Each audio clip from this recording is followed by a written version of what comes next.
Hello everyone, welcome to IS Baba's 60 Days Rapid Revision Series for Prelims 2022. This is day 33 and we take up some of the economics topics. So most of the current affairs and some related to the budget and taxation we are taking up. So the first one, the National Monetization Pipeline. So this program, it aims to unlock the value in brownfield projects by engaging the private sector. So remember the brownfield, then it transfers to them revenue rights and not the ownership rights. Okay. Again, a point to be remembered. Then the funds generated for the infrastructure is used in creation of assets across the country. So various assets or for any other welfare programs, the funds are being used. Then it gives a clear framework for monetization and give potential investors a ready list of assets to generate investment interests. So a proper framework and procedure will be there. So unlike in the PPP, BOT, etc., there were various disputes in the concessionaire agreements, and that is why the private participants they failed to come up and they failed to own up the assets. And now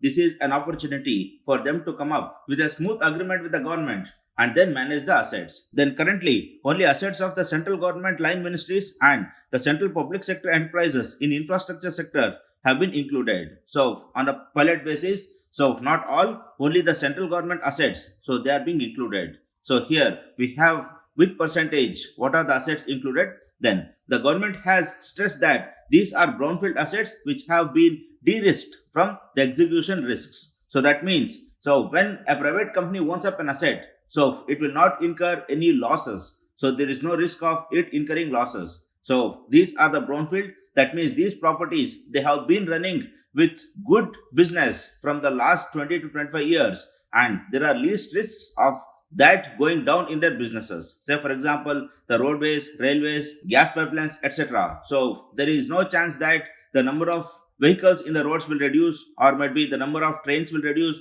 or might be the gas will stop flowing in the pipelines. Then the roads, railways and power sectors assets will comprise over 66% of the assets that are being monetized. Then coming to the percentages, 27% of roads, and then that 25% are constituted by railways, and 15% by the power lines, and 8% by gas pipelines, and 6% the telecom industry. Then the national monetization pipeline will run co-terminus with rupees 100 lakh crore, the national infrastructure pipeline. So this national infrastructure pipeline, it is to build infrastructure, but monetization is to monetize and maintain. So we can say the monetization pipeline is mostly the brownfield, and the infrastructure pipeline, it is the greenfield one. So these are some of the facts. Then come to next, Pigavian Tax. So this Pigavian Tax is imposed on economic activities that generate negative externalities which create costs that are borne by the unrelated third parties. Say for example, environmental damages or might be social damages. So all these they are taken as the negative externalities, and then it increases the marginal private cost by the amount generated due to the negative externality. So if a company is doing environmental damage, so there the cost of damage, so that will be added up as a cost per product. Then therefore the final cost reflects the full social cost or the impact of the activity. So here Pigavian tax can be imposed to stop various activities such as environmental pollution, then harmful substances, that is tobacco and alcohol, which cause significant damage to the society, and also the congestion. So all these, so the negative externalities, they come under Pigavian tax. Friends, now due to increasing awareness for the environment and ecology, so this Pigavian tax, so that is gaining currency, hence it becomes important. Then this Pigavian tax, it intends to redistribute the cost back to the producer or the user of the negative externality. So it is basically the polluter pays principle. So if a producer is polluting, he will pay, or if a consumer is consuming that polluted good, so he shall also pay. Then example of Pigavian tax, in India coal cess or clean environment cess can be regarded as the Pigavian tax, and also the carbon tax, so that is imposed by more than 40 countries. So this is also considered as a Pigavian tax. Then the GST Appellate Tribunal. So recently Supreme Court has warned that government has no option but to constitute the Goods and Services Tax Appellate Tribunal. And here the GST Tribunal has not been constituted even 4 years after the central GST law has been passed. So due to that delay, Supreme Court gave this judgment, and then the section 109 of the GST Act mandates the constitution of the tribunal. And here the GST Appellate Tribunal is the second appeal forum under the GST for any dissatisfactory order by the first appellate authority. Then who is the first appellate authority? So there is a separate first appellate authority given in the GST law. So he will take the first appeals, and the GST Appellate Tribunal, they will take the second appeal. Then the National Appellate Tribunal, that is the GST-AT, so it is also the first common forum to resolve disputes between the center and the states. Then it holds the same powers as the court and is deemed civil court for trying a case. So it is a civil court. Then the constitution of GST Appellate Tribunal, the National Appellate Tribunal is situated in New Delhi and constitutes a national president along with 2 technical members. So totally 3 members. Then on the recommendation of the GST Council, the government can constitute by notification regional benches as required. Then as of now, there are 3 regional benches situated in Mumbai, Kolkata and Hyderabad. And here the state bench and the area benches, so they are also there. So within the state, they can be area benches also. Then come to next, the steering committee for local value addition manufacturing and exports, that is the SCALE project. So the Ministry of Commerce and Industries, so it has set up the steering committee for local value addition manufacturing and exports. So it is a committee, it is not a scheme as such.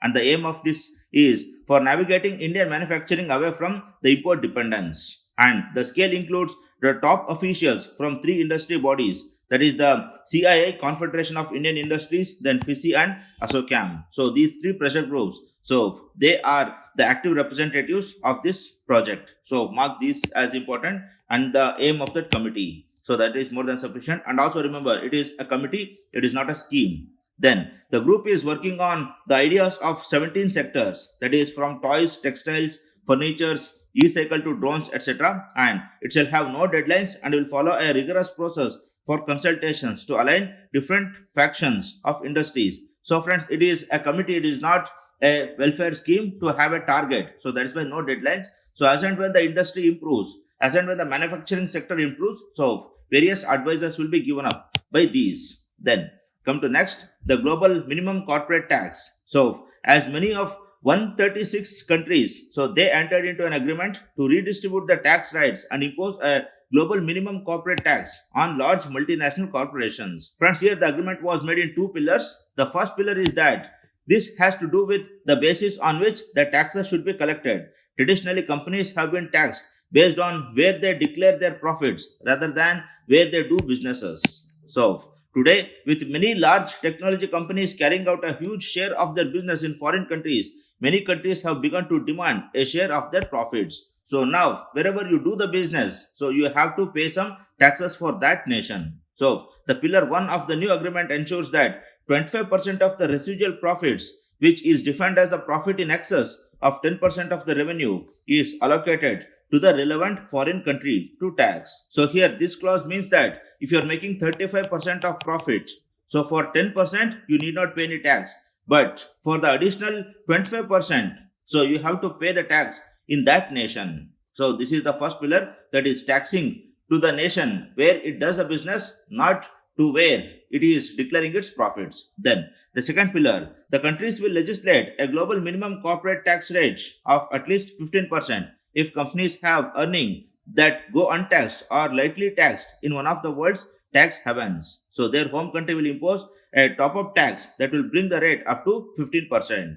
So for example, if a company is based in Mauritius, Cayman Islands or others, so where there is least taxes, now the home nation, so that will impose an additional top-up 15% of tax on those.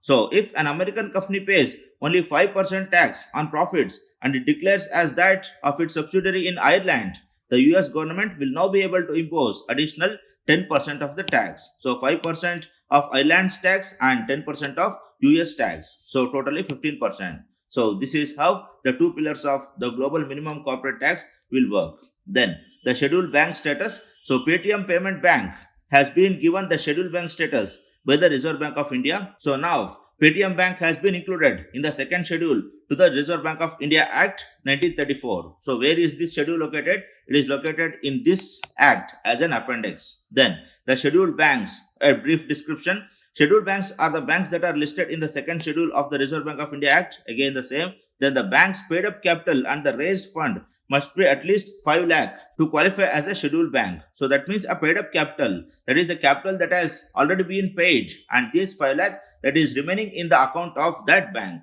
Then the scheduled banks are liable for low interest loans from the Reserve Bank of India and membership in clearing house. So that means cheaper loans from RBI is available, and also these banks, they can act as a third party in contracts. Say for example, if two big companies, if they are making contracts, so this bank can go and give a surety that if there is any dispute or default, so the bank will stand as a mediator and it acts as a clearing house. That means I am there, you can clarify and you can approve the project. So this is how the membership of clearing houses means. That means they can act as a mature mediators. Then come to next, they must however meet certain requirements such as maintaining an average daily CRR, that is cash reserve ratio has to be maintained, and then the RBI allows scheduled banks to raise debts and loans at bank rates. So at bank rates, at the LIBORs and others, they can raise their debts. They can also issue shares and others. Then the scheduled banks consist of scheduled commercial banks and scheduled cooperative banks. So there are two types of scheduled banks,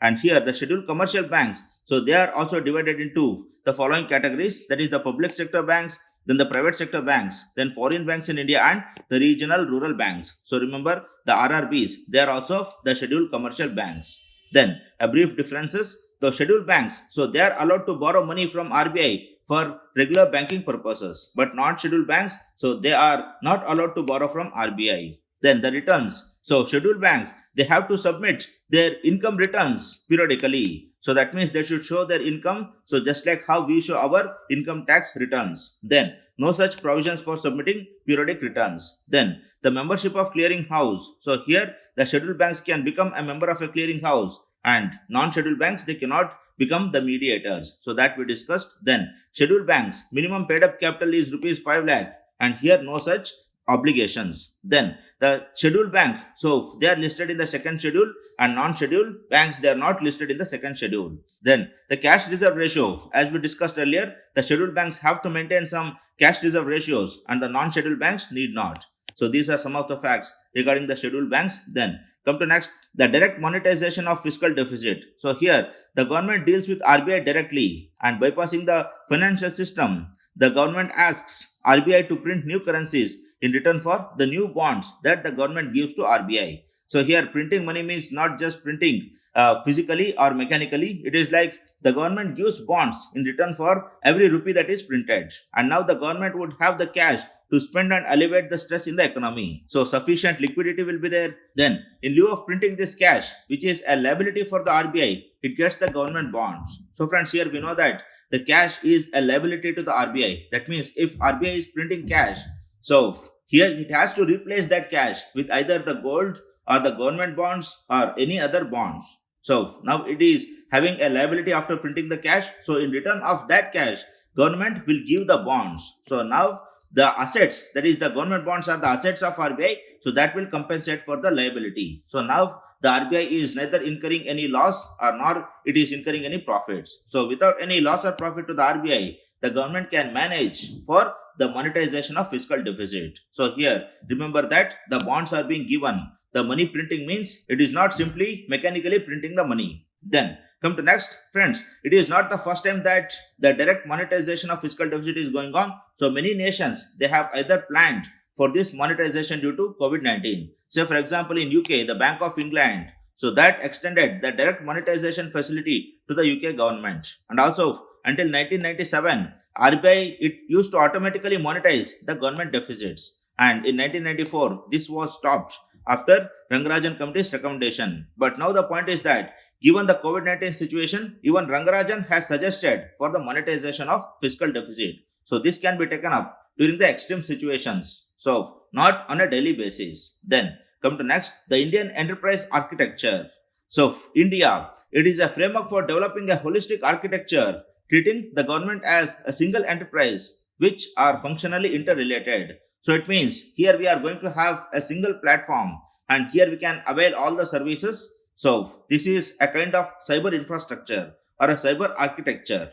Then with India, there will be one personalized account for each individual, and he or she can avail all government services from that account. And this shall eliminate the need to visit separate sites and have separate logins on them to access government services. So here basically the India enterprise architecture means it is a one-stop platform for all the government services for the citizens. Then come to next, the following set of principles inform and guide the India framework, that is the SDG linkage. The performance measurement system are aligned to the sustainable developmental goals that is prioritized by the government. So the website, so that will have the goals, say for example, the absolute removal of poverty, hunger, and then education, health promotions, so all these. So it will track to what extent all these goals are being met by this website on a day-to-day basis. Then integrated services that cut across agency silos. Say for example 2 to 3 ministries, if they are clubbing and if they are forming Swachh Bharat Abhiyan, so that means so this platform, it will coordinate with 2 ministries and then it will provide services. Then sharing and reusability. So for example, if there are any servers or if there is any space in the government servers, if it is not used, so that is reused and that is used optimally by this platform. So we are reusing the critical infrastructure that is wasted or it is being unused till now. Then data sharing across the government subject to rights and privileges. So here it is like different ministries, so they can have smooth data sharing so that there is no glitches that is going on and also there is no duplication of things that goes on. Then come to next, RBI issues revised prompt corrective action framework for the banks. So now what are these revised frameworks? Friends, earlier as per the old PCA, so 3 parameters were there for monitoring a bank. That means the capital adequacy ratio of a bank, then the asset quality, that is the non-performing assets, and then the return on assets. So now the 3 parameters are, the new ones are the capital adequacy ratio, then the NPA and the leverage, that is equity capital or the total assets of the bank. So this return on assets, that is being replaced with this leverage capability. Then the earlier PCA framework was applicable on all scheduled commercial banks except the regional rural banks. Now some more banks have been excluded. That is now it is applicable for all scheduled commercial banks except the regional rural banks, the payment banks and the small finance banks. So payment banks and the small finance banks, so they are excluded from the new framework.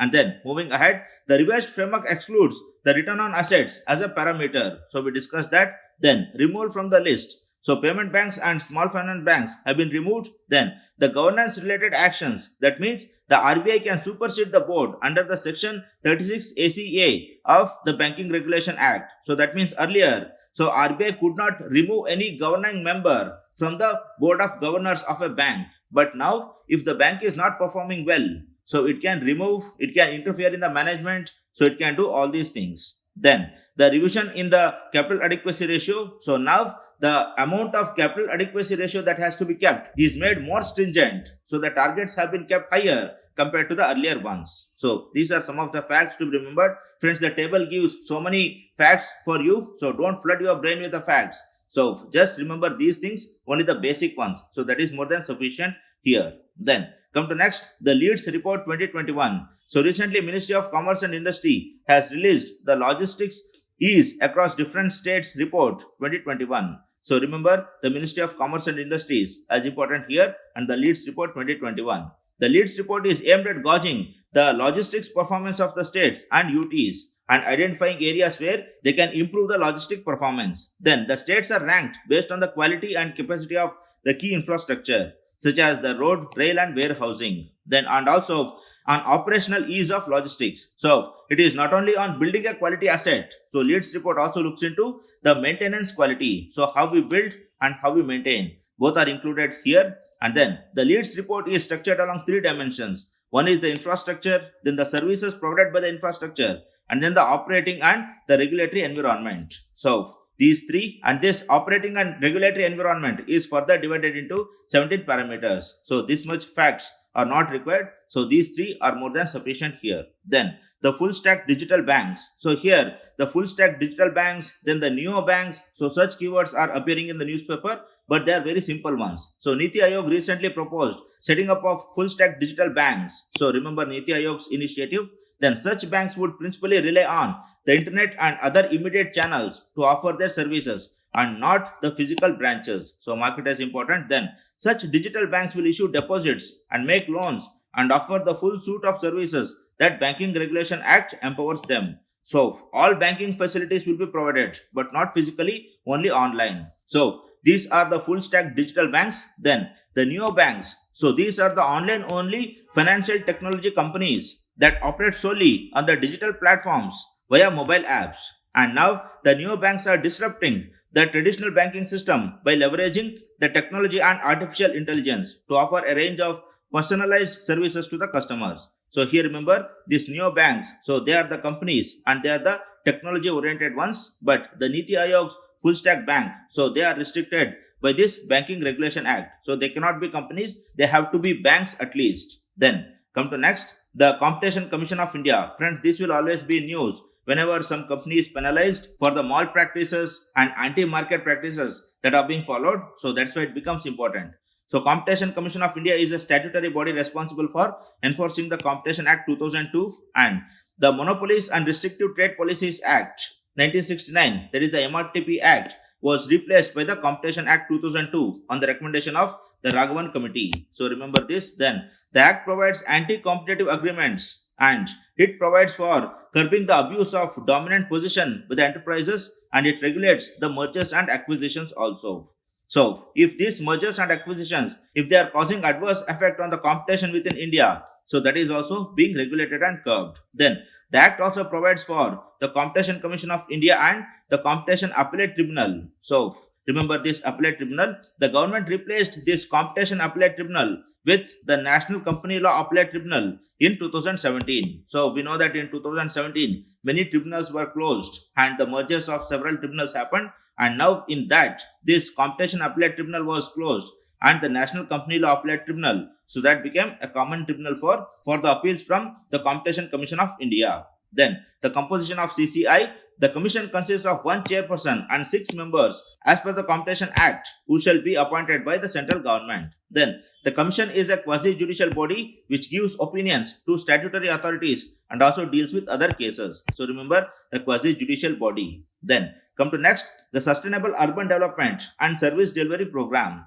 So here Government of India and Asian Development Bank, so they have signed Sustainable Urban Development and Service Delivery Program. So there is not so difficulty in understanding the program, but the Asian Development Bank, so that is worth remembering here. So it is a 350 million policy-based loan to improve access to urban services in India. So which ministry? But obvious, Ministry of Housing and Urban Affairs. Then the policy actions and reforms will be accelerated to enhance service delivery and promote performance-based central fiscal transfers to urban local bodies. So to empower the municipal governance and also to increase the urban facilities, this program is oriented. Then ADB will provide knowledge and advisory support to the program in its implementation, monitoring and evaluation stages. So in all the 3 stages, the handholding by the ADB is worth remembering here. Then come to next, the Asian Development Bank. So a brief account, it is a regional development bank established in 1966 and it is headquartered in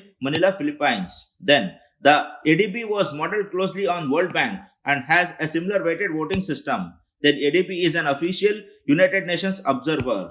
And India was a founding member of the ADB. So this founding member becomes important for us. And India is now the bank's 4th largest stakeholder. Again, an important fact. Then it is a top borrower. So in most of the banks, India is the top borrower. So we can go with the gut feeling here.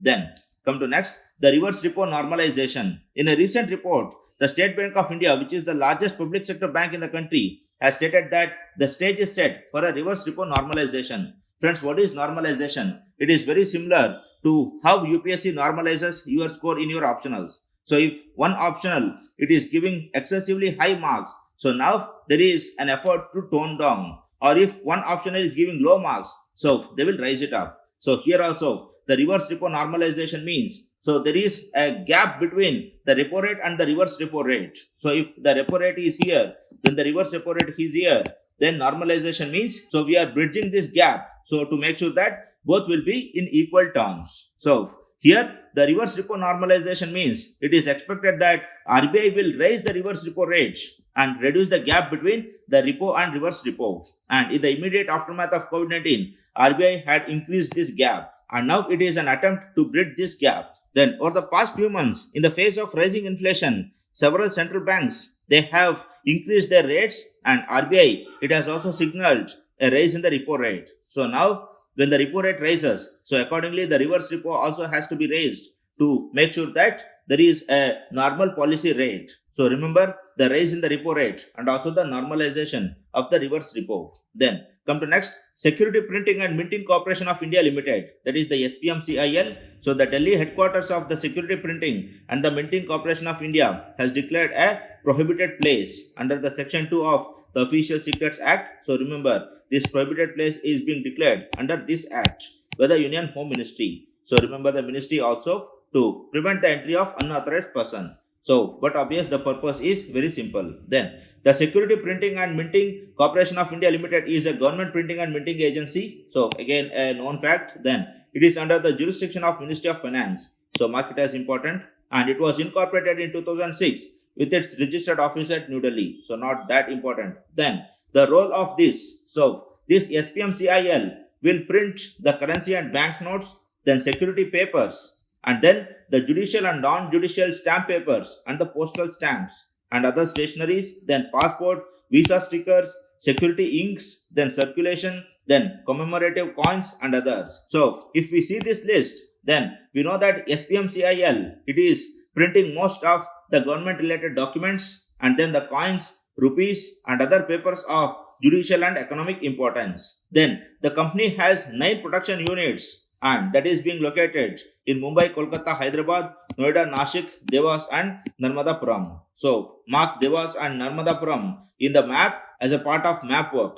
So that is all about this SPMCIL. Then come to the last part. Friends, if you look back, many of us are too much attached to our families. So if there is any family functions or if there is any mishaps in the families, so that will hamper our studies for months together.